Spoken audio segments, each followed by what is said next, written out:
करूं तो अंक बढ़ाना कोई बड़ी बात नहीं है, कल देख लेना। मैंने बैग उठाया और पूरे आत्मविश्वास के साथ कक्षा से बाहर निकल गया। असल में टॉपर सिस्टम पहले ही मेरे संभावित अंक निकाल चुका था। इस बार का परिणाम पूरी कक्षा को चौंका देने वाला था। अगली सुबह क्लास टीचर उत्तर पुस्तिकाओं का बड़ा बंडल लेकर कक्षा में आए। जो कक्षा अभी तक शोर से गूंज रही थी वह पल भर में शांत हो गई। उन्होंने मुस्कुराकर कहा, क्या हुआ, पढ़ना क्यों बंद कर दिया? जारी रखो। मॉनिटर ने हिम्मत करके पूछा, सर क्या परीक्षा के परिणाम आ गए? सर ने कहा, अब चिंता हो रही है, परीक्षा से पहले ठीक से पढ़ाई क्यों नहीं की? इस बार पेपर इतना आसान था, फिर भी तुम लोगों ने इतनी गलतियां कर दी। उन्होंने मॉनिटर और विषय प्रतिनिधियों से उत्तर पत्र बांटने को कहा।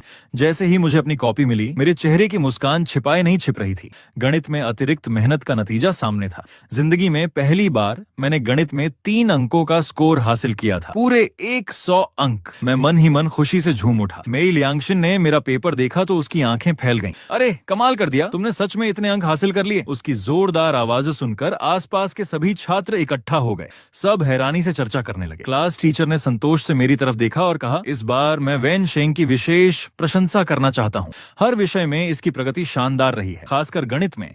इस बार इसकी कक्षा में 23वीं रैंक आई है, पिछली बार से पूरे 30 स्थान ऊपर। पूरी कक्षा तालियों से गूंज उठी। तालियों के बीच मेरे दिमाग में सिस्टम की परिचित आवाज सुनाई दी, टिंग। मिशन पूरा। साप्ताहिक परीक्षा में 10 स्थान की प्रगति, इनाम प्राप्त। मैं मुस्कुराया। अब बस फान सर की माफी का इंतजार है। जैसे ही फान सर कक्षा में दाखिल हुए, उन्हें तुरंत महसूस हुआ कि मेरी नजर लगातार उन्हीं पर टिकी हुई है। न जाने क्यों उनकी पीठ में हल्की सी सिहरन दौड़ गई। उन्होंने खुद को शांत दिखाने की कोशिश की, लेकिन मुझसे नजरें मिलाने की हिम्मत नहीं जुटा पाए। उन्होंने कहा, सब लोग अपनी उत्तर पुस्तिका निकालो, कोशिश करेंगे कि आज एक ही पीरियड में सभी रिक्त स्थान वाले प्रश्न समझा दूं। फिर पूछा, कौन पहले सवाल का उत्तर बताएगा? मैं तुरंत खड़ा हो गया, कहीं कोई और मौका न ले जाए। फान सर, मैं बताऊं? ठीक है। मैंने न सिर्फ सही उत्तर बताया बल्कि पूरा हल और उसका तरीका भी समझा दिया। फिर मुस्कुराते हुए उनकी तरफ देखा। उन्होंने हल्का सा खंखार कर कहा, बहुत अच्छा, बैठ जाओ। मैंने शांत स्वर में कहा, फान सर, लगता है आप एक बात भूल गए हैं। माफी। उनका चेहरा लाल पड़ गया। ज्यादा हद मत पार करो। क्या कोई छात्र अपने शिक्षक से ऐसे बात करता है? मैंने बिना घबराए जवाब दिया, मैंने क्या गलत कहा? ये शर्त तो आपने पूरी कक्षा के सामने खुद मानी थी। कहीं ऐसा तो नहीं कि हार मानना आपको मंजूर नहीं? पूरी कक्षा की नजरें हम दोनों पर टिक गईं। कई छात्रों ने तो मेरी तरफ देखकर चुपके से अंगूठा भी दिखाया। आखिरकार फान सर दबाव में आ गए। उन्होंने दांत भींचते हुए कहा, ठीक है वेन शेंग, पिछली बार मेरी बात गलत थी, मैं तुमसे माफी मांगता हूँ। लेकिन उम्मीद है कि महीने के अंत में होने वाली 8 स्कूलों की संयुक्त परीक्षा में भी तुम ऐसा ही प्रदर्शन करोगे। कहीं ऐसा ना हो कि यह सिर्फ एक बार की चमक साबित हो। मैंने मुस्कुराकर कहा, चिंता मत कीजिए फान सर, मैं पूरी मेहनत से तैयारी करूंगा। अगर आपको भरोसा नहीं है तो क्यों ना एक और शर्त लगा लें। इस बार उन्होंने बिना एक पल गंवाए विनम्रता से मना कर दिया। उस दिन के बाद मैं पूरे स्कूल में चर्चा का विषय बन गया। कई लोग इंतजार करने लगे कि संयुक्त परीक्षा में मेरी रैंक कितनी ऊपर जाएगी। कुछ छात्रों ने तो इस पर आपस में शर्तें भी लगा लीं, लेकिन ज्यादातर लोगों को यकीन नहीं था कि मैं टॉप 500 में पहुंच पाऊंगा। आखिर जितना ऊपर जाते हो आगे बढ़ना उतना ही मुश्किल होता है। उसी समय टॉपर सिस्टम बोला, मेजबान, तुम्हारी याददाश्त कमजोर है, समझने की क्षमता भी सामान्य है और पढ़ते समय ध्यान भी जल्दी भटक जाता है। मैंने बीच में ही टोका, बस भी करो, क्या तुम्हें हमेशा मेरी कमियां ही गिनानी होती हैं? क्या मुझ में कोई अच्छा ही नहीं है? टॉपर सिस्टम बोला, है ना, कम से कम तुम मेरी बात मानते तो हो। अगर तुम मेरी बनाई हुई पढ़ाई की योजना पर लगातार चलते रहे तो सारे मिशन पूरे हो जाएंगे। उसकी यह प्रेरणादायक बात सुनकर मेरा मन ऐसा हो गया जैसे किसी श्मशान जा रहा हूँ। फिर भी मैं चुपचाप वापस सवाल हल करने बैठ गया। मेई लियांगशिन ने मुझे पागलों की तरह पढ़ते देखा तो परेशान होकर बोली, भाई थोड़ा रहम करो, तुम इतनी जोर शोर से पढ़ाई कर रहे हो कि मुझे भी तनाव होने लगा है। फिर उसने मोबाइल निकालकर कहा, आओ इस साल पेंगुइन वीडियो का नया बॉय ग्रुप ऑडिशन देखते हैं। इतना सुनते ही उसका दोस्त उत्साहित हो गया, वाह, मुझे नहीं पता था कि तुम भी पेंगुइन के बॉय ग्रुप शो में दिलचस्पी रखती हो। इस बार तो इतने सारे हैंडसम लड़के आए हैं कि आंखें ही नहीं हटती। मेई लियांगशिन हंसते हुए बोली, हैंडसम लड़के देखना किसे पसंद नहीं होता? फिर उसने मेरी तरफ देखा, अरे वेन शेंग, तुम क्यों नहीं हिस्सा लेते? तुम तो पहले किसी एजेंसी के साथ कॉन्ट्रैक्ट में थे। अगर किस्मत चमक गई तो सचमुच हमारे बीच से एक बड़ा स्टार निकल आएगा। मैंने सिर उठाए बिना जवाब दिया। बहुत पहले कॉन्ट्रैक्ट खत्म हो गया। 2 साल तक कोशिश की लेकिन कुछ हासिल नहीं हुआ और मुझे न गाना आता है न नाचना। इतना कहते हुए मैं फिर से किताबों में डूब गया। तभी सौंदर्य सिस्टम बोला, मेजबान, क्या तुम मुझे और महल षड्यंत्र सिस्टम को भूल गए? मैं अचानक चौंका। सही बात, इन दिनों तो मैं सिर्फ द पढ़ाई में लगा रहा। अब मेरे पास 20 अंक हो चुके हैं। क्या इनसे मैं कुछ खरीद सकता हूँ, जैसे और हैंडसम बनना या गाने नाचने का कौशल? सौंदर्य सिस्टम तुरंत अपनी दुकान खोलकर बोला, सिर्फ 10 अंकों में तुम्हें बेहतरीन त्वचा मिल सकती है। अच्छी त्वचा किसी भी इंसान की पहली छाप को काफी बेहतर बना देती है। इसकी मैं जोरदार सिफारिश करता हूँ। महल षड्यंत्र सिस्टम भी पीछे नहीं रहा। मेजबान, मेरी तरफ देखो, नृत्य या गायन का कौशल ले लो। मैं आज विशेष छूट दे रहा हूँ। पहले 10 अंक लगते थे लेकिन आज सिर्फ 5 अंक में। ये सुनकर टॉपर सिस्टम नाराज हो गया। गया। मेजबान ने मेरे मिशन पूरे करके इतनी मेहनत से अंक कमाए हैं और तुम लोग चाहते हो कि सारे अंक तुम्हारी दुकान में खर्च हो जाए। फिर उसने गंभीर होकर कहा, इन अंकों से अभ्यास पत्र और पढ़ाई का सामान खरीदना कहीं ज्यादा सस्ता और उपयोगी होगा। टॉपर सिस्टम घबरा गया। तुम लोगों को जरा भी शर्म नहीं है, बाजार का पूरा भाव ही बिगाड़ दिया। उसने दांत भींच कर कहा, ठीक है मैं भी छूट देता हूँ, अब सिर्फ ही 5 अंक में। मैं कुछ बोल भी नहीं पाया था कि कीमतें आधी हो चुकी थी। मन ही मन मैंने सोचा, सच ही कहते हैं मांग और आपूर्ति ही कीमत तय करती है। मैंने सभी विकल्प ध्यान से देखे। आखिरकार मैंने फैसला किया, 5 अंक में बेहतरीन त्वचा, परफेक्ट स्किन का कौशल, 5 अंक में गायन कौशल, 5 अंक में नृत्य कौशल। अगर मुझे आइडल ऑडिशन में जाना है तो गाना और नाचना दोनों आना जरूरी है, और अगर डेब्यू हो गया तो फैन भी कहेंगे कि उनका आइडल हर कला में माहिर है। शायद मुझे ऑलराउंडर भी कहने लगे। लेकिन मैंने देखा कि गायन और नृत्य के कौशल भी अलग अलग स्तरों में बटे हुए थे। अधिकतम स्तर 9। लगता था आगे का सफर अभी लंबा है। महल षड्यंत्र सिस्टम समझाने लगा, पहला स्तर लगभग 5 साल की पेशेवर ट्रेनिंग के बराबर होता है। तुम घर जाकर किसी बॉय ग्रुप का गाना और डांस सीखने की कोशिश करो। यकीन मानो, कुछ ही बार देखकर तुम पूरा गाना और कोरियोग्राफी याद कर लोगे। मैं हैरान रह गया। अगर पहला स्तर ही इतना जबरदस्त है तो 9वां स्तर कैसा होगा? वह गर्व से बोला, 9वें स्तर पर तुम दुनिया के शीर्ष गायकों या राष्ट्रीय स्तर के महान नर्तकों जैसी क्षमता हासिल कर लोगे। लेकिन ध्यान रखना, जैसे जैसे स्तर बढ़ेगा उतने ही ज्यादा अंक लगेंगे। दूसरे स्तर के लिए ही 20 अंक चाहिए। उसकी बात सुनते ही मेरा उत्साह थोड़ा ठंडा पड़ गया। घर पहुंचकर मैंने एक आसान सा डांस वीडियो चुना। हैरानी की बात यह थी कि सिर्फ एक बार म्यूजिक वीडियो देखने के बाद ही मैं पूरा डांस बेहद सहजता से करने लगा। हर स्टेप बिल्कुल सही समय पर बैठ रहा था। फिर मैंने गाना भी गाकर देखा। सुर और सांस दोनों पर पूरा नियंत्रण था। मैं खुशी से उछल पड़ा। अब माँ को मेरी बेसुरी आवाज की चिंता करने की जरूरत नहीं पड़ेगी। उत्साहित होकर मैंने प्रतियोगिता की आधिकारिक वेबसाइट पर जाकर आवेदन भर दिया। ऑडिशन की अंतिम तिथि में सिर्फ 3 दिन बचे थे। सारी जानकारी जमा करने के बाद स्क्रीन पर लिखा आया, आपका आवेदन जांच के लिए भेज दिया गया है। अब बस ऑडिशन की सूचना आने का इंतजार था। रात को मुंह धोते समय मैंने आईने में खुद को गौर से देखा। चेहरे के दाग धब्बे लगभग गायब हो चुके थे। रोम छिद्र, पोर्स भी पहले से बहुत छोटे हो गए थे, इतने छोटे कि पास से देखने पर ही नजर आते। चेहरे को हाथ लगाया तो त्वचा इतनी मुलायम लगी मानो उबले हुए अंडे का छिलका उतार दिया हो। सौंदर्य सिस्टम बोला, असर धीरे धीरे दिखाई देगा, इससे किसी को अचानक बदलाव पर शक नहीं होगा। मैंने सिर हिलाया। ये सचमुच समझदारी की बात है। मैं नहीं चाहता कि कोई मुझे पकड़कर वैज्ञानिक प्रयोग का विषय बना दे। अगले 2 दिनों में मेरी त्वचा हर दिन और भी बेहतर होती गई। सारे दाग धब्बे पूरी तरह गायब हो गए। चेहरे का रंग एकदम समान और साफ हो गया। न होंठों के आसपास कालापन रहा, न माथे या गालों पर पीलापन। मैंने तो जानबूझकर पूरी रात जागकर भी देखा कि कहीं त्वचा पर असर पड़ता है या नहीं, लेकिन अगले दिन भी चेहरा बिल्कुल पहले जैसा चमक रहा था। मैं खुशी से भर गया। ये तो हर उस इंसान का सपना है जो रात रात भर जागता है। कुछ दिन बाद क्लास टीचर ने मुझे चिंता भरे स्वर में कहा, वैनशेंग, मुझे लगा था कि तुम अब सचमुच पढ़ाई पर ध्यान देने लगे हो। अभी अभी तुम्हारे अंक सुधरने शुरू हुए हैं और तुम फिर नए चक्कर में पड़ गए। बोर्ड परीक्षा अब दूर नहीं है, अपना समय यूं बर्बाद मत करो, समझे? मैंने गंभीरता से कहा, सर मैं वादा करता हूं कि इससे मेरी पढ़ाई पर बिल्कुल असर नहीं पड़ेगा। मुझे उनकी बात बुरी नहीं लगी। आखिर वे हर छात्र की भलाई ही चाहते थे। लेकिन तभी फान सर ने ताना मारते हुए कहा, सर किसी किसी का सपना ही ऊंचा उड़ना होता है, आप बेकार में समझा रहे हैं। फिर मेरी तरफ देखकर बोले, मैं भी तुम्हें सलाह देता हूँ, ऐसे छात्रों पर समय बर्बाद मत कीजिए जिन्हें सुधारा ही नहीं जा सकता। मैं समझ गया कि ताना मुझे ही मारा गया है। मैं मुस्कुराया और बोला, मैं निश्चित रूप से टॉप 500 में आऊंगा। अगर विश्वास नहीं है तो फिर एक और शर्त लगा लेते हैं। फान सर कुछ देर सोचते रहे। पिछली बार जब मैं पूरी मेहनत से पढ़ रहा था तब उन्होंने शर्त लगाने की हिम्मत नहीं की थी, लेकिन अब उन्हें लगा कि मैं पढ़ाई के साथ ऑडिशन की तैयारी भी कर रहा हूँ। उन्हें पूरा भरोसा था कि इस बार जीत उन्हीं की होगी। वह मुस्कुराए, ठीक है, शर्त मंजूर। अगर तुम हार गए तो पूरे स्कूल के सामने मुझसे माफी मांगोगे। यही एक छात्र के लिए उचित सजा होगी जिसने अपने शिक्षक का सम्मान नहीं किया। मैंने शांत भाव से कहा, कोई दिक्कत नहीं, लेकिन अगर फान सर हार गए तो आपको भी पूरे स्कूल के सामने मुझसे माफी मांगनी होगी। मैंने चारों ओर मौजूद शिक्षकों की तरफ देखते हुए कहा, यहाँ इतने सारे शिक्षक गवाह हैं, मुझे यकीन है कि आप बाद में अपनी बात से मुकरेंगे नहीं। प्रतियोगी बॉय ग्रुप के ऑडिशन से पहले स्ट्रेचिंग कर रहे थे और मैं पागलों की तरह गणित के सवाल हल कर रहा था।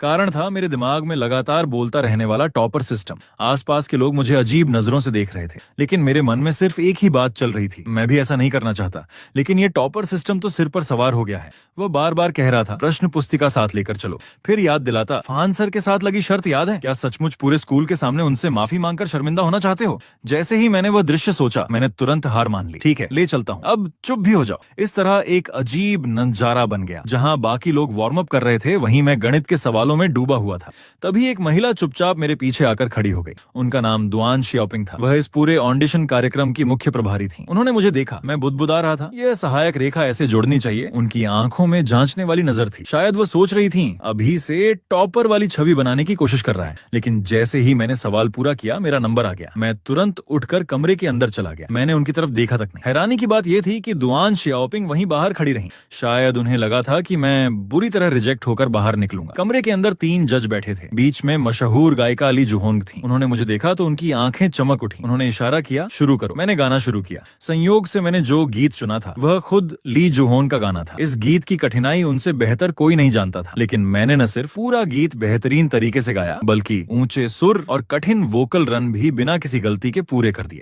ली जुहोन की आंखें खुशी से चमक उठी। उन्होंने उत्साहित होकर पूछा, बेटा तुमने कितने साल ट्रेनिंग ली है? मैंने संकोच से कहा, मैंने तो बस घर पर खुद ही थोड़ा बहुत अभ्यास किया है। ये सुनकर वह अविश्वास से मुझे देखने लगी। बगल में बैठी कोरियोग्राफर लिन छिंगशुए ने तुरंत पूछा, तो फिर जरा अपना डांस भी दिखाओ। मैंने सिर हिलाया और वहीं तुरंत एक फ्री स्टाइल डांस पेश कर दिया। डांस खत्म होते ही लिन छिंगशुए हैरानी से बोल उठी, नतीजा वैसा ही हुआ जैसा होना था। मैं आसानी से ऑडिशन के पहले दौर में चयनित हो गया, लेकिन जैसे ही बाहर निकला दुआन शियाओपिंग दरवाजे पर चौकीदार की तरह खड़ी थी। मैं तो बस वापस जाकर बाकी सवाल हल करना चाहता था, इसलिए सीधे कहा, जरा रास्ता दीजिए। मेरे रूखे व्यवहार से उन्हें लगा कि शायद मुझे अंदर खूब डांट पड़ी होगी, लेकिन अगले ही पल कमरे के अंदर से जजों की आवाज आई, सिर्फ अच्छा नहीं, इसकी कुल क्षमता तो यहाँ आए ज्यादातर प्रतिभागियों से कहीं बेहतर है, बड़ी कंपनियों के प्रशिक्षुओं के बराबर का स्तर है। ये सुनते ही दुआन शियाओपिंग पूरी तरह स्तब्ध रह गई। उन्हें यकीन ही नहीं हुआ कि जिसे वह अभी तक अजीब लड़का समझ रही थी वही पूरे ऑडिशन का सबसे दमदार प्रतिभागी निकला। स्कूल लौटते ही मेई लियांगशिन और बी युनताओ दौड़कर मेरे पास आ गई। क्या हुआ, ऑडिशन निकल गया? वहाँ कोई हैंडसम लड़का मिला? मैंने दोनों के मुंह हल्के से बंद करते हुए कहा, शांत रहो, इतना छोटा सा ऑडिशन मुझे कैसे रोक सकता है? इतना शोर मत मचाओ। मेरी बात खत्म होते ही दोनों मुझसे भी ज्यादा उत्साहित हो गईं। वे जोर से चिल्लाईं, वाह, हमारे क्लास से सचमुच एक आइडल बनने वाला है। दोनों खुशी से मेरा कंधा पकड़कर हिलाने लगी। हमारे बीच भविष्य का स्टार है, तुम्हें हर हाल में डेब्यू करना होगा। बी युनताओ तो अपनी छोटी नोटबुक भी निकाल लाई, पहले ही ऑटोग्राफ दे दो, जब तुम मशहूर हो जाओगे तो इसे बेचकर पैसे कमाऊंगी। यहाँ तक कि क्लास मॉनिटर भी मेरे पास आया। उसने कहा, पूरी क्लास तुम्हें वोट देगी, तुम बड़ी कंपनियों के प्रशिक्षुओं से हार नहीं सकते। उनकी बातें सुनकर मेरा दिल गर्मजोशी से भर गया। मैंने बी युनताओ की सलाह मानने का फैसला किया। क्यों ना एक वीडियो बनाकर पहले से कुछ प्रशंसक जुटाए जाए। मैंने तुरंत काम शुरू कर दिया। सबसे लोकप्रिय डांस चुने और स्टारलाइट यूथ ट्रेनी का बैकग्राउंड म्यूजिक लगाकर वीडियो रिकॉर्ड करना शुरू कर दिया। मैंने अपने वीडियो की पहुंच बढ़ाने के लिए उस पर कई लाख युआन का प्रमोशन भी कराया। उम्मीद नहीं थी कि अगले ही दिन वीडियो पर लाखों लाइक आ जाएंगे। कमेंट सेक्शन पूरी तरह फट पड़ा, वाह, कितना शानदार डांस करने वाला लड़का मिला है, इसका डांस तो सीधे दिल में उतर गया। आए, कितना हैंडसम है। कुछ लोगों ने पूछा, क्या ये किसी बड़ी एंटरटेनमेंट कंपनी का ट्रेनी है? डांस तो कमाल का है, अगर गाना भी अच्छा गाता हो तो फिर इसका कोई मुकाबला नहीं। ये कमेंट पढ़ते ही मैं मुस्कुरा दिया। अरे, ये तो सीधे मेरे लिए चुनौती है। मैंने तुरंत कई नए सिंगिंग वीडियो रिकॉर्ड करके अपलोड कर दिए। कुछ ही दिनों में मेरे वेइबो पर फॉलोअर्स की संख्या 1 लाख पार कर गई। दिन में मैं स्कूल जाकर पढ़ाई करता, रात को गाने और डांस की प्रैक्टिस। इसी बीच 8 स्कूलों की संयुक्त परीक्षा शुरू हो गई। ये परीक्षा पूरी तरह बोर्ड परीक्षा की तरह आयोजित की जाती थी, इसलिए सभी इसे बहुत गंभीरता से लेते थे। परीक्षा से पहले मेई लियांगशिन घबराकर बोली, सुना है इस बार गणित का पेपर उसी प्रोफेसर ने बनाया है? मैंने पूछा, कौन? जियांग जिश्योंग, वही जिसने एक बार बोर्ड परीक्षा में गणित का औसत सिर्फ 79 अंक कर दिया था। मैंने उसे दिलासा दिया, घबराओ मत, जो हमें नहीं आएगा वह बाकी लोगों को भी नहीं आएगा। लेकिन जैसे ही पेपर हाथ में आया मुझे समझ आ गया कि मैं कितना भोला था। चीनी भाषा का निबंध किसी पहेली से कम नहीं था। गणित का पहला बड़ा सवाल देखकर ही मेरा आधा आत्मविश्वास टूट गया। और अंग्रेजी की लिसनिंग तो ऐसी थी जैसे कोई मुंह में पानी भरकर बोल रहा हो। परीक्षा खत्म होने के बाद मैं उदास होकर बाहर निकला। तभी टॉपर सिस्टम बोला, मेजबान, दुखी मत हो, तुमने बहुत अच्छा किया है। जो सवाल तुम्हें आते थे उनमें लगभग कोई अंक नहीं खोया। मेरी आंखें चमक उठी। सच? क्या मेरे तीनों मुख्य विषयों में 100 से ज्यादा अंक आ जाएंगे? क्या मैं टॉप 500 में पहुंच जाऊंगा? टॉपर सिस्टम आत्मविश्वास से बोला, चिंता मत करो, सब पक्का है। 30 इनामी अंकों की कल्पना करते ही मेरा मूड फिर से अच्छा हो गया। मैं खुद को इनाम देने की सोच ही रहा था कि अचानक धनवान सिस्टम बोला, मेरा मिशन मत भूलो, तुम्हें अभी भी 12,50,000 युआन खर्च करने बाकी हैं। समय सीमा में सिर्फ 2 दिन बचे हैं। मैं सिर पकड़कर रह गया। अरे, मैं तो इसे पूरी तरह भूल ही गया था। पैसे खर्च करने के लिए मैं सीधे एक जियानबिंग चीनी पैनकेक वाले ठेले पर पहुंचा। मैंने जोर से कहा, आंटी, एक जियानबिंग बनाइए, उसमें 2 अंडे और 2 सॉसेज डाल दीजिए। मेई लियांगशिन पास खड़ी ललचाई नजरों से देख रही थी। वह मजाक में बोली, अरे अमीर साहब, मुझे भी खिला दो। बी युनताओ भी हंसने लगी। मैंने हाथ लहराते हुए कहा, आंटी, 49 जियानबिंग बना दीजिए, हमारी पूरी क्लास के लिए। इतना ही नहीं, मैंने पूरी कक्षा के लिए 49 कॉफी भी ऑर्डर कर दी। लेकिन इतना सब करने के बाद भी कुल खर्च 2000 युआन से कम हुआ। मैंने मन ही मन सोचा, इतना पैसा खर्च करना भी कितना मुश्किल काम है। मेई लियांगशिन के एक हाथ में पैनकेक और दूसरे में कॉफी थी।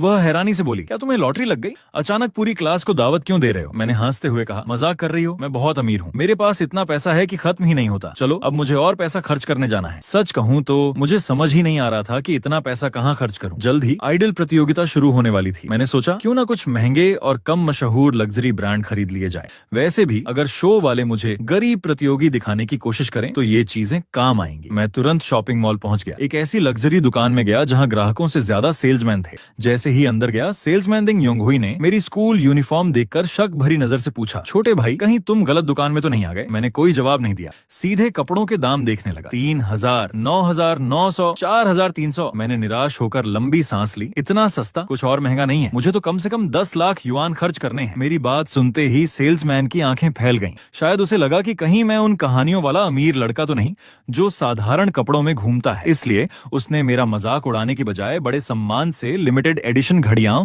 और कस्टम टेलर्ड सूट दिखाने शुरू कर दिए। मैंने संतुष्ट होकर तुरंत कार्ड से भुगतान कर दिया। एक ही बार में 11 लाख युआन खर्च हो गए। भुगतान होते ही उसके चेहरे की मुस्कान छिपाए नहीं छिप रही थी। उसने मेरा वीचैट भी जोड़ लिया और पूरे सम्मान के साथ सामान घर भिजवाने की व्यवस्था कर दी। अब मेरे मिशन में सिर्फ 1,40,000 युआन खर्च करना बाकी था। मैंने राहत की सांस ली। ऑक्टोपस बॉल्स खाते हुए आराम से स्कूल की तरफ लौटने लगा। लेकिन तभी एक सुनसान गली के मोड़ पर मैंने देखा कि दूसरे स्कूल की यूनिफॉर्म पहने कुछ लड़कियां किसी एक लड़की को धक्का देते हुए जबरदस्ती अंधेरी गली में खींच कर ले जा रही थी। मेरा दिल एकदम धक से रह गया। मैंने अपने पतले दुबले हाथ पैरों की ओर देखा। इनसे लड़ाई करना तो नामुमकिन है। मैंने तुरंत मोबाइल निकालकर पुलिस को फोन किया। इसके बाद चुपचाप गली के अंदर घुसकर हालात देखने लगा। गली के भीतर तिहान से गुस्से में लियू रुयान के चेहरे पर थप्पड़ मार रही थी। पता चला कि हाल ही की संयुक्त परीक्षा में प्रथम आने वाली लियू रुयान ने उसे नकल करने के लिए उत्तर नहीं बताए थे। अमीर घर की बिगड़ैल बेटी तियानसी को अपनी बेइज्जती बर्दाश्त नहीं हुई, इसलिए उसने अपने साथियों को बुलाकर यहाँ हमला कर दिया। वह चीखी, इतना घमंड है, चेहरा बचाना नहीं आता, इसे इतनी बुरी तरह मारो कि याद रखे जो सबसे ज्यादा मारेगा उसे मैं अच्छा इनाम दूंगी। लात घूंसों की बरसात शुरू हो गई। लियू रुयान ने मुंह में भर आए खून को निगल लिया। आखिरकार वह घुटनों के बल गिर पड़ी। उसे उस हालत में देखकर मेरी भौहें सिकुड़ गईं। ये लोग इंसान कहलाने लायक भी नहीं है। अब मुझसे और नहीं देखा गया। मैं दौड़कर उसके सामने खड़ा हो गया। तियानसी का चेहरा तुरंत काला पड़ गया। उसने इशारा करते ही 5 गुंडी लड़कियों ने मुझे चारों ओर से घेर लिया। वह तिरस्कार से बोली, तू कौन होता है मेरे काम में दखल देने वाला? उनमें से एक लड़की मुझे घूरते हुए सीटी बजाकर बोली, अरे हैंडसम, इस कचरे के लिए अपनी जान मत जोखिम में डालो, हमारे साथ चलो, जिंदगी मजे में कटेगी। मैंने चारों ओर देखा। सामने 5 ताकतवर लड़कियां थीं। सीधी लड़ाई करना बेवकूफी होती। मुझे बस समय निकालना था ताकि पुलिस पहुंच सके। उसी समय मेरे दिमाग में ड्रैगन हीरो सिस्टम हंस पड़ा। सिर्फ इतने से गुंडे? मेजबान, घबराओ मत। मैंने मन ही मन पूछा, तुम्हारे पास कोई उपाय है? उसने गर्व से एक सुनहरी गोली निकाली। वज्र शक्ति गोली। इसे खाने से शरीर पूरी तरह बदल जाएगा और अपार ताकत मिल जाएगी। कीमत 20 अंक। मैंने अपना अंक खाता खोला। अंदर सिर्फ 5 अंक पड़े थे। मैंने बेबस होकर पूछा, उधार मिल सकता है? सिस्टम बोला, ले जाओ, पहले इसे खाओ। इन 5 की अच्छी तरह पिटाई करो। मिशन पूरा हुआ तो 30 अंक मिलेंगे। उसी क्षण नया मिशन जारी हो गया। मिशन, तियानसी और उसके साथियों को सबक सिखाओ। इनाम 30 अंक। मैं हंस पड़ा। वाह, खुद ही उधार देना और खुद ही वसूली करना। मैंने बिना देर किए वह गोली निगल ली। कुछ ही सेकंड में गर्माहट की एक लहर पूरे शरीर में दौड़ गई। ऐसा लगा जैसे अचानक मेरे अंदर अपार ताकत भर गई हो। मैंने अपनी कलाई घुमाई और जो लड़की सबसे ज्यादा बकवास कर रही थी उसके चेहरे पर एक जोरदार मुक्का जड़ दिया। वह सीधी हवा में उछलती हुई दूर जा गिरी। ध्यान से दंग रह गई। बाकी लड़कियां डर के मारे उसके पीछे छिप गईं। लेकिन उसने दांत भींच कर कहा, डरो मत, हम सब एक साथ हमला करेंगे, वह अकेला है। सभी एक साथ मेरी तरफ दौड़ी, लेकिन उनकी हर हरकत मुझे स्लो मोशन जैसी दिखाई दे रही थी। मैंने आसानी से उनके सारे वार बचा लिए। कुछ ही मुक्कों में सभी जमीन पर पड़ी कराह रही थी। उसी समय गली के बाहर पुलिस सायरन की आवाज गूंज उठी। टिंग। मिशन पूरा। तियानसी और उसके साथियों को सबक सिखाने का मिशन सफल। 30 अंक प्राप्त हुए। मैंने तुरंत मासूम और बेबस बनने का अभिनय किया। पुलिस के सामने पूरा बयान दिया। उल्टा मेरी बहादुरी की तारीफ भी हुई। पुलिस अधिकारी नान जिंग ने मेरी तरफ देखा, फिर घायल लियू रुयाना की तरफ। उन्होंने कहा कि उसे तुरंत अस्पताल ले जाना होगा। मैंने भी उनके साथ जाने का फैसला किया। अस्पताल पहुंचते ही मैंने लियू रुयान को सीधे अपनी बाहों में उठाया और आराम से इमरजेंसी वार्ड तक ले गया। ये देखकर नान जिंग कुछ पल के लिए स्तब्ध रह गए। उन्होंने मन ही मन सोचा, अरे मैं भी तो उठा सकता था। डॉक्टर ने जांच के बाद कहा, घबराने की बात नहीं है, उसे सिर्फ बाहरी चोटें आई हैं और लो ब्लड शुगर की वजह से हालत बिगड़ी थी। इलाज पूरा होने के बाद मैं उसके साफ किए हुए चेहरे को ध्यान से देखने लगा। अचानक लगा, अरे ये चेहरा कहीं देखा हुआ तो है। तभी टॉपर सिस्टम ने याद दिलाया, ये तुम्हारे स्कूल की टॉपर लियू रुयान है। मैंने थोड़ा जलते हुए कहा, लगता है तुम उस पर काफी ध्यान देते हो, कहीं उसे अपना नया मेजबान तो नहीं बनाना चाहते? इतने में रिलेशनशिप मास्टर सिस्टम भी बीच में कूद पड़ा। पढ़ाई अपनी जगह, लेकिन मानना पड़ेगा लगेगा। वह सचमुच बहुत खूबसूरत है। कहीं यही इस कहानी की नायिका तो नहीं? मैंने ठुड्डी पर हाथ रखकर उसे ध्यान से देखा। उसके बिखरे हुए लंबे बाल, हल्के से सिकुड़े हुए माथे, कांपती हुई लंबी पलकें और चेहरे पर पड़े जख्म जो उसे और भी नाजुक बना रहे थे। मैंने सोचा, सचमुच बिल्कुल स्कूल रोमांस की नायिका जैसी दिखती है, लेकिन वह सच में इस कहानी की नायिका है या नहीं, कोई नहीं जानता था। आखिर यह अधूरी छोड़ी हुई कहानी थी। तभी रिलेशनशिप मास्टर सिस्टम फिर बोला, मेजबान इसे अपना बना लो। जिस हाई स्कूल में प्यार न हो वह अधूरा है। टॉपर सिस्टम तुरंत विरोध करने लगा। हाई स्कूल का असली काम पढ़ाई है, मेरे मेजबान को मत बिगाड़ो। दोनों की बहस से मेरा सिर दर्द करने लगा। मैं उन्हें चुप कराने ही वाला था कि अस्पताल के बिस्तर पर लेटी लियू रोयान धीरे धीरे जाग गई। उसकी आंखों में उलझन थी। मुझे देखते ही वह कुछ पल के लिए ठिठक गई। फिर उसे सब याद आ गया। वह मुझे धन्यवाद कहना चाहती थी, लेकिन गला इतना सूख चुका था कि आवाज ही नहीं निकली। मैंने तुरंत पानी का गिलास उसके हाथ में दिया और धीरे से उसकी पीठ सहलाने लगा। पानी पीने के बाद उसके कान शर्म से लाल हो गए। उसने धीमी आवाज में कहा, धन्यवाद। रिलेशनशिप मास्टर सिस्टम फिर फुसफुसाया, देखा कितनी मासूम है, अब भी नहीं सोचोगे? मैंने मन ही मन आंखें घुमाई। उसी समय लियू रोयान बिस्तर से उठने लगी, लेकिन अचानक उसका शरीर लड़खड़ा गया। मैंने तुरंत उसकी कमर पकड़कर उसे संभाल लिया। मन में अनायास ख्याल आया, कमर तो बहुत पतली है। उसका चेहरा पल भर में लाल हो गया। वह शर्म से कुछ बोल ही नहीं पाई। मैंने मन ही मन अपनी ही बात काट दी। लगता है बेशर्म तो मैं भी कम नहीं हूँ। मैंने धीरे से उसे सहारा देते हुए कहा, हिलना मत, डॉक्टर ने कहा है कि तुम्हें लो ब्लड शुगर है, चक्कर आ सकता है। लेकिन उसने होंठ भींचते हुए धीमे से कहा, मुझे थोड़ी देर में रेस्टोरेंट में पार्ट टाइम नौकरी पर जाना है, नहीं गई तो अगले महीने का खर्च नहीं चलेगा। मेरे दिल में एक झटका सा लगा। मैंने पूछा, क्या तुम्हारे माता पिता तुम्हारी मदद नहीं करते? बोलते ही मुझे अपनी गलती का एहसास हो गया। उसने सिर झुका लिया। धीरे से बोली, मेरे मम्मी पापा का बहुत पहले तलाक हो गया था। पिछले साल माँ गंभीर रूप से बीमार होकर अस्पताल में भर्ती हुई थी। अब पूरे घर का खर्च मैं ही चलाती हूँ। कुछ देर तक मैं चुप रहा, फिर मोबाइल निकालकर पूछा, तुम्हारी माँ के इलाज में कितने पैसे चाहिए? मैं दे देता हूँ। वह चौंक गई। क्या वह मना करने ही वाली थी कि तभी उसका मोबाइल बज उठा। अलीपे में 50,000 युआन प्राप्त हुए। फिर दोबारा अलीपे में 50,000 युआन प्राप्त हुए और तीसरी बार अलीपे में 40,000 युआन प्राप्त हुए। लगातार 3 नोटिफिकेशन आए। उसके हाथ कांपने लगे। आखिर यह 1,40,000 युआन थे। उसी समय मेरे दिमाग में भी सिस्टम की आवाज आई, टिंग, मिशन पूरा। 1 महीने में 50 लाख युआन खर्च करने का लक्ष्य पूरा हुआ। इनाम के अंक प्राप्त। मैं खुशी से मुस्कुरा दिया। पुराना उद्धार चुकाने के बाद भी मेरे पास 25 अंक बच गए थे। लियू रोयान ने खुद को संभाला, फिर गंभीरता से अपना मोबाइल मेरी तरफ बढ़ाकर बोली, धन्यवाद, लेकिन इतने सारे पैसे मैं कभी वापस नहीं कर पाऊंगी। मैंने हाथ हिलाकर कहा, वापस करने की जरूरत नहीं है। मैं तो एक घड़ी पर ही 10 लाख युआन से ज्यादा खर्च कर देता हूँ। ये रकम मेरे लिए कुछ भी नहीं है। वह पूरी तरह स्तब्ध रह गई। कौन सी घड़ी की कीमत 10 लाख युआन से ज्यादा होती है? आखिरकार उसने हार मान ली। ठीक है, मैं अभी के लिए रख लेती हूँ, लेकिन एक दिन जरूर लौटा दूंगी। मैंने पूछा, इतने पैसे काफी हैं? अगर कम पड़ रहे हो तो मैं और दे सकता हूँ। वह जल्दी से बोली, नहीं नहीं, लेकिन कुछ पल बाद सच बता ही दिया। असल में अभी भी लगभग 2 लाख से ज्यादा युआन की कमी है। मैंने तुरंत धनवान सिस्टम को पुकारा, अरे मेरे प्यारे सिस्टम, जरा और पैसे दिलवा दो। तुरंत वही परिचित इलेक्ट्रॉनिक आवाज गूंजी, नया मिशन, 1 महीने के भीतर 2 करोड़ युआन खर्च करो, इनाम 30 अंक। इस बार खर्च की सीमा भी दोगुनी हो गई और इनाम भी। मैं मन ही मन धनवान सिस्टम को खुशी खुशी कई बार धन्यवाद देने लगा। फिर मैंने लियू रोयान से पूछा, तुम्हारे पास बैंक खाता है? इतनी बड़ी रकम मैं सीधे बैंक ट्रांसफर कर दूंगा। पहले 10 लाख युआन भेज देता हूँ, अगर कम पड़े तो और दे दूंगा। लियू रोयान वहीं की वहीं जड़ हो गई। वह मुझे ऐसे देख रही थी जैसे मैं किसी दूसरे ग्रह से आया हूँ। फिर धीरे से बोली, तुम्हारे ये पैसे कहीं गलत तरीके से तो नहीं आए? उसके चेहरे पर साफ लिखा था कि कहीं मैं बैंक लूट कर तो नहीं आया। मैं हंसते हुए बोला, चिंता मत करो, मैं बस बहुत अमीर हूँ। इतना यकीन रखो कि तुम्हें जेल की सलाखों के पीछे नहीं जाना पड़ेगा। कुछ देर बाद बैंक के एटीएम क्षेत्र से बाहर निकलते हुए लियू रोयान अपने हाथ में 10 लाख युआन की रकम का एहसास करते हुए अब भी सदमे में खड़ी थी। पहले वह 2000 युआन के लिए रेस्तरां में बर्तन मांजते हुए पार्ट टाइम काम कर रही थी और अब पलक झपकते ही वह लाखों युआन की मालिक बन चुकी थी। इसके बाद हम दोनों साथ साथ स्कूल की ओर लौटने लगे। विदा लेने ही वाले थे कि उसे अचानक एक बात याद आई। उसने मुझसे इतने सारे पैसे तो ले लिए थे, लेकिन अपने मददगार का नाम तक नहीं पूछा था। वह झिझकते हुए बोली, वो सहपाठी, मुझे अभी तक तुम्हारा नाम भी नहीं पता। मैं मुस्कुराकर बोला, 12वीं कक्षा, सेक्शन 5, मेरा नाम छिन शॉशेंग है। उसकी आंखों में हल्की सी उलझन दिखाई दी। स्पष्ट था कि उसने मेरा नाम पहले कभी नहीं सुना था। आखिर वह स्कूल की टॉपर थी। उसे ज्यादा से ज्यादा सिर्फ टॉप रैंक वाले छात्रों के नाम ही याद रहते थे, लेकिन उसके चेहरे पर जो दृढ़ निश्चय दिखाई दे रहा था, उसे देखकर लगा कि शायद वह अपनी सारी फुल मार्क्स वाली नोट्स इकट्ठा करके मुझे धन्यवाद के रूप में देना चाहती है। हालांकि इस समय सबसे बड़ी बात प्यार मोहब्बत नहीं थी। 8 स्कूलों की संयुक्त परीक्षा अभी अभी समाप्त हुई थी। सुना था कि उत्तर पत्रों की जांच पूरी रात चलेगी और अगले ही दिन सुबह परिणाम घोषित कर दिए जाएंगे। मेरा बेंचमेट मेई लियांगशिन लगातार रोए जा रहा था। इस बार गणित बहुत मुश्किल था और अंग्रेजी की लिसनिंग तो बिल्कुल बेकार थी। तभी क्लास मॉनिटर मुस्कुराते हुए बोला, पक्की खबर है, कल सुबह रैंकिंग लग जाएगी, खुश हो ना? मेई लियांगशिन तुरंत बोला, क्लास मॉनिटर हमारी हालत पर मत हंसो, हम जैसे कमजोर छात्रों की तो जान ही निकल जाएगी। इतना कहकर उसने मेरा हाथ पकड़ लिया।